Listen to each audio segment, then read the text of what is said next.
Hello everyone, tarot with Sharma Shivika में मैं अपने सभी व्यूअर्स का बहुत सारा वेलकम करती हूँ। आई होप आप सब लोग बहुत अच्छे होंगे, अपनी वाइब्रेशंस को रेज कर रहे होंगे, सभी का बहुत अच्छा सोच रहे होंगे और अपने साथ भी सब कुछ अच्छा अच्छा कर रहे होंगे, क्रिएट कर रहे होंगे, मैनिफेस्ट कर रहे होंगे। सो गाइज, आज की अभी जो मैं रीडिंग करने वाली हूँ उसका टॉपिक होने वाला है थर्ड पार्टी, आप और आपके पर्सन, जिनके भी लव लाइफ में थर्ड पार्टी सिचुएशन है। अब कुछ लोग कहते हैं कि मैम हमें पता ही नहीं है कि थर्ड पार्टी क्या है, क्या सिचुएशन है। अगर आप अपने पार्टनर के साथ सेपरेशन में हैं, ब्रेकअप में हैं, नो कॉन्टैक्ट सिचुएशन में हैं, आप नहीं जानते हैं कि किस वजह से आप इस सिचुएशन से गुजर रहे हैं, तो थर्ड पार्टी सिचुएशन यहाँ पर किसी तीसरे व्यक्ति का इन्वॉल्वमेंट, कोई ऐसी परिस्थिति जो आप दोनों के बीच में आ रही है, थर्ड पर्सन बन के, थर्ड पार्टी सिचुएशन बन के। ये फाइनेंसेस हो सकते हैं, इनका करियर, लोक लाज समाज सोसाइटी हो सकता है, पेरेंट्स हो सकते हैं, इनके हेल्थ हो सकती है, लॉन्ग डिस्टेंस रिलेशनशिप हो सकता है, कास्ट कल्चर रिलीजन का डिफरेंस हो सकता है। ये थर्ड पार्टी सिचुएशंस में इंक्लूड किया जाता है। ठीक है, तो आइए जानते हैं इस टेक्स्ट से आज की रीडिंग में कि थर्ड पार्टी सिचुएशन में क्या कुछ चल रहा है आपके पर्सन और थर्ड पार्टी के बीच में। आपके पर्सन की एनर्जी थर्ड पार्टी को लेकर क्या है, आपको लेकर क्या है, इस रिश्ते के ओवरऑल हम दो में भी एक जो तीसरा ऐड हो गया है, क्या कहती है करंट सिचुएशन, थर्ड पार्टी, आप और आपके पार्टनर। प्लीज गाइड करें यूनिवर्स, क्या है करंट सिचुएशन, क्या है चल रहा है वर्तमान में थर्ड पार्टी सिचुएशंस में मेरे व्यूअर्स के पार्टनर्स के लाइफ में, जहां पर भी जिस तरह की थर्ड पार्टी सिचुएशन है, जरा गाइड करिए। थर्ड पार्टी की तरफ हम निकालेंगे राइट साइड में energies, 3 cards for third party, 4 cards for your person जो मेरे मिड में है, बीच में, और लेफ्ट साइड होगा सबसे पहले आपकी एनर्जी, इस रिश्ते को लेकर आपके पर्सन की एनर्जीज आपको लेकर क्या है। ठीक है, थोड़ा सा ऊपर नीचे होते हैं वर्डिंग्स, तो आप थोड़ा सा एडजस्ट कर सकते हैं। तो आइए जानते हैं जिनके भी लाइफ में थर्ड पार्टी सिचुएशन है। फर्स्ट कार्ड है 3 of wands, next is king of swords and 3 of pentacles. Reading general है, कलेक्टिव है, टाइमलेस है, ऑल साइंस के लिए है। आपके सामने जब भी आएगी आपको इस रीडिंग से कोई ना कोई गाइडेंस मिलेगी। आइए जानते हैं थर्ड पार्टी सिचुएशन क्या है। जैसे कि मैंने आपको बोला, कुछ लोगों के केस में थर्ड पार्टी सिचुएशन नजर आती है दूरी, आप दोनों के बीच में। हो सकता है कि आप लोगों के बीच लॉन्ग डिस्टेंस रिलेशनशिप बना हो, सोशल मीडिया से एक दूसरे को रीच आउट किया हो, या तो सिटीज का डिफरेंस है या कंट्रीज का डिफरेंस हो सकता है।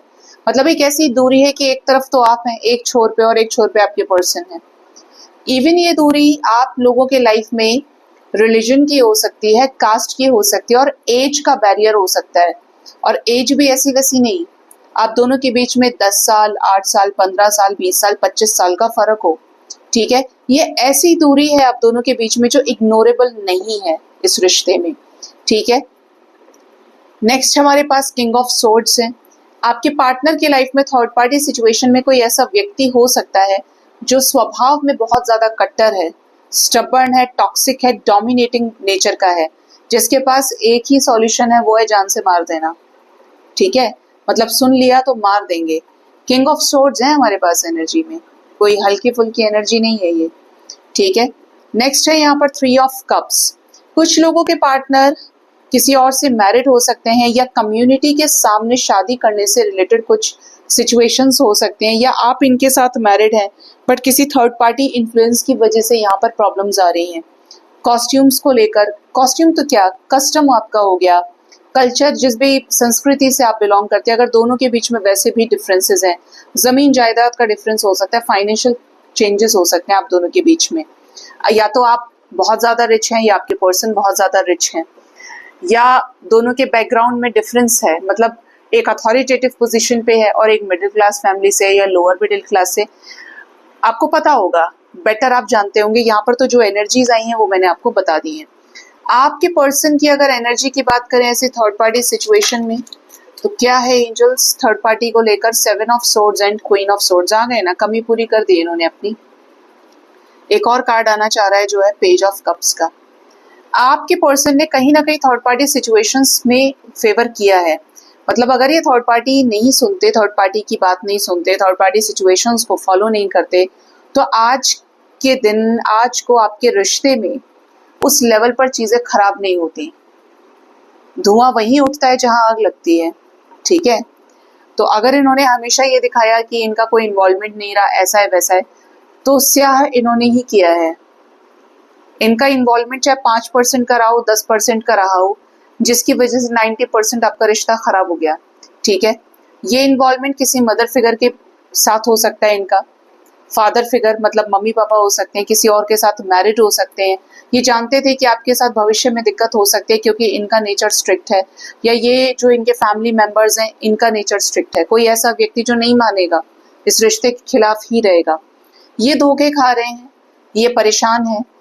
और कुछ लोगों के केस में तो ऐसा भी है कि जैसे ये खुद ही भाग रहे हैं इस रिश्ते से, पसंद करते हैं, सब कुछ है, लेकिन जहां पर बात समाज के सामने शादी करने की आती है, इस रिश्ते को एक्सेप्ट करने की आती है, ठीक है, वहां पर ऐसी एनर्जीज हैं कि आपके पर्सन इस रिश्ते से भाग रहे हैं। सीरियस लेवल पर शादी सीरियस होती है, जहां पे किसी को भी कमिटमेंट दिया जाए, मतलब नाम जुड़ गया, अब आपने किसी पर रजिस्ट्री पे साइन कर दिए अपने, तो वो क्या हो गया, लीगली सिचुएशन आपके उसमें आ गई, आप उसके जिम्मेदार हो गए।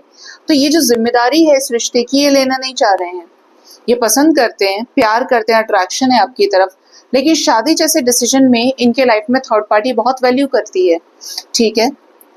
और बताएं यूनिवर्स, क्या है एनर्जी थर्ड पार्टी को लेकर?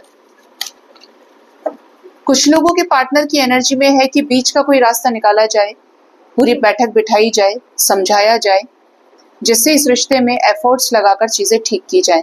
मतलब कुछ लोगों के पार्टनर तो वाकई में जेन्युइन हो सकते हैं, लेकिन कुछ के पर्सन ऐसे हैं जो डेफिनेटली भाग रहे हैं आपसे, इस रिश्ते से, क्योंकि थर्ड पार्टी सिचुएशन इनके फेवर में नहीं हो सकती। इनके पेरेंट्स कभी नहीं मान सकते। मतलब अपने आप को उसी के अकॉर्डिंगली दिमाग में बैठा लिया कि ये नहीं मानेंगे तो अब क्या, ठीक है। इस टाइप की एनर्जीज यहाँ पे निकल के आई हैं। आइए जानते हैं कि आपके पर्सन की एनर्जी म्यूचुअली कैसी है। पहले आपके लिए देखते हैं, उसके बाद इनकी एनर्जी चेक करेंगे हम। ओवरऑल दोनों को ही लेकर, आपको लेकर, थर्ड पार्टी को लेकर, किसे चूज करना चाहते हैं ये? आपकी तरफ जो फर्स्ट कार्ड है वो है डेथ। ओके, ये आपके साथ रिश्ता पहले ही खत्म कर चुके हैं, आपके रिश्ते में ऑलरेडी डेथ हो चुकी है, अंत हो चुका है एक फेज का। ट्रांसफॉर्मेशन की एनर्जी है। इस अंत से, इस सेपरेशन से, ब्रेकअप से इनको काफी सारी चीजें समझ में आ रही हैं, जैसे कि आपके प्रति इनका दिल, इनका लगाव, इनका प्यार। अगर इन्होंने सेपरेशन के समय पर रियलाइजेशन नहीं किया तो ये कभी आप तक आ ही नहीं सकते, क्योंकि हम वहां एफर्ट्स लगाने की कोशिश करते हैं जहां पर हमें कोई आसार दिखते हैं, हमें कुछ पॉजिटिव फील होता है, ठीक है। तो ये इन्वेस्ट करना चाहते हैं आपके साथ इस रिश्ते में, जो रिश्ता खत्म हुआ है, सेपरेशन से इन्हें काफी अकल आई हो, ठीक है। Next is 2 of cups and king of pentacles. Wow, मतलब सेपरेशन भी अच्छे के लिए है। जिनके पार्टनर जेन्युइन है, ठीक है, क्लियर एनर्जीज है कि आपके पर्सन सेपरेशन में ये समझ पा रहे हैं कि आप इनके लिए क्या हैं। वास्तव में आपसे ज्यादा विश्वास या भरोसे के लायक कोई नहीं है इस रिश्ते में। इस रिश्ते को कोई भी निभा नहीं सकता। और अगर ये कमिटमेंट से भाग रहे थे, अपने प्यार, अपनी फीलिंग्स को नहीं दिखा रहे थे, तो क्लियर मैसेज है कि सेपरेशन के बाद आपके पर्सन को अकल आ रही है, समझ आ रहा है कि आपसे प्यार भी करते हैं और आपको कमिटमेंट भी देना है और आपके साथ रीयूनाइट भी होना है। अपनी दिली ख्वाहिश जो भी है इनकी, वो क्लियर वे में आपसे कन्फेस करनी है, ठीक है। ये एनर्जी आपके पर्सन की है। क्यों? क्योंकि इन्हें आपके साथ करनी है नई शुरुआत। इन्हें आपकी तरफ कोई ऐसा एक्शन लेना है जो रिस्क टेकिंग हो, केयरफ्री होकर ऐसा एक्शन लेना है जो इस रिश्ते को सक्सेसफुल करे। दोनों के बीच जो डिफरेंसेस क्रिएट हो चुके हैं वो खत्म हो। इनकी म्यूचुअल एनर्जी देखें, थर्ड पार्टी को चूज करना चाहते हैं या मेरे व्यूअर्स को, उनके person 6 of cups, page of pentacles, the moon and 6 of pentacles. Okay, आपके पर्सन की अगर एनर्जी की बात की जाए तो ये अपने पास्ट के पर्सन के साथ आगे बढ़ना चाहते हैं। अगर आपके साथ इनका पास्ट रहा है, आपने 6 साल, 7 साल, 16 साल इनके साथ व्यतीत किए हैं, जान पहचान रही है, तो ये आपके साथ दोस्ती रखना चाहते हैं, आपके साथ इस रिश्ते को बैलेंस करना चाहते हैं, कमिटमेंट देकर, चीजें ठीक करके। जो भी ये इस रिश्ते के लिए कर सकते हैं, हर पॉसिबल एफर्ट ये लगाना चाहते हैं। कुछ लोगों के केस में ऐसा प्रॉब्लम है कि ये चाहते हैं कि बिना टेंशन के सारी चीजें हो जाए, ऐसा भी ना हो कि सब खिलाफ रहें और ये आपकी तरफ आ जाए। यहाँ पर कोई भी ऐसी एनर्जी नहीं है जो ये दिखा रही है कि ये लव मैरिज कर लेंगे, कोर्ट मैरिज कर लेंगे जाकर, है ही नहीं। ठीक है, आपके पर्सन चाहते हैं शांति से सब कुछ हो जाए, हर कोई इन्हें सुने समझे और तभी आपको कमिटमेंट ऑफर करें। मतलब वहां से इनके फैमिली से, थर्ड पार्टी सिचुएशन में 1% भी होप दिखाई देती है तो ये खुद ही आपकी तरफ रीच आउट कर लें और आपको कोई कमिटमेंट, आपको कोई क्लैरिटी दे दें। लेकिन अगर कोई भी होप नहीं है तो वहां पर ये बहुत ज्यादा एंजाइटी और टेंशन में है। ये देख रहे हैं आप इस कार्ड को, इस कार्ड का मीनिंग क्या है? यहाँ पर मून बना हुआ है जिसमें बहुत सारे कांटे लगे हैं। ठीक है, कांटा ये स्ट्रेस है, सन विद मून की एनर्जी है और यहाँ पर एक डॉग इस साइड, एक डॉग इस साइड है। दोनों के बीच में क्या है? सेपरेशन की एनर्जी है, एक इस तरफ एक इस तरफ। अब एक तरफ आप हो सकते हैं, एक तरफ थर्ड पार्टी, और बीच में फंसे हैं आपके पार्टनर जो ये चाहते हैं कि ये जो टेंशन वाली सिचुएशन है इसका अंत हो। भाई प्यार मैं उससे भी करता हूँ या करती हूँ और ये भी मेरे माँ बाप हैं, कैसे कोई इंसान फेंक देगा, हट जाएगा पीछे। तो आपके पार्टनर दोनों को ही लेकर पॉजिटिव हैं, मुझे ये भी प्यारा है, मुझे ये भी प्यारा है।